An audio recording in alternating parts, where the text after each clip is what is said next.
First of all सगळ्यांना नवीन वर्षाच्या 2025च्या हार्दिक शुभेच्छा. Happy new year.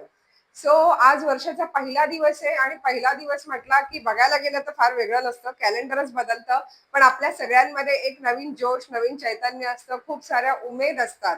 सो आज याच नोटवर फार काही वेगळं मला सांगायचं नाहीये, पण ज्या गोष्टी मागच्या वर्षी राहून गेल्या आहेत, ज्या चुका मागच्या वर्षी झाल्या त्या यावर्षी होऊ नये, काही गोष्टी टाळू शकतोय, या सगळ्यांकडे फोकस केला पाहिजे. जे आम्ही नेहमी बोलत होतो की फायनान्शियल फ्रीडम अचीव आपला झाला पाहिजे, फायनान्शियली आपण सिक्युअर असलं पाहिजे, जी प्रत्येकाची खरं तर आतून इच्छा असते की फायनान्शियली स्टेबल राहायचंय, सिक्युअर राहायचंय, हेल्दी आणि वेल्दी लाईफ जगायचंय.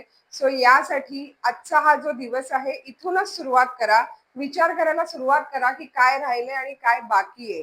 सगळ्यात महत्वाचं, ज्या गोष्टींमुळे आपण मायनस जातो, आपला साठलेला पैसा खर्च होतो, त्या गोष्टी थांबवणं म्हणजेच मेडिक्लेम करणं.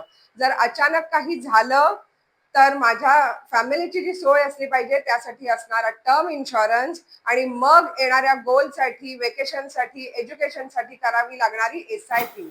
सो या सगळ्या गोष्टींवर आजच प्लॅनिंग करायला सुरुवात करा. कुठे अडचण येत असेल तर आमच्या व्हॉट्सअपला हाय टाका, आपण इंडिव्हिज्युअली प्लॅनिंग करूयात. थँक्यू.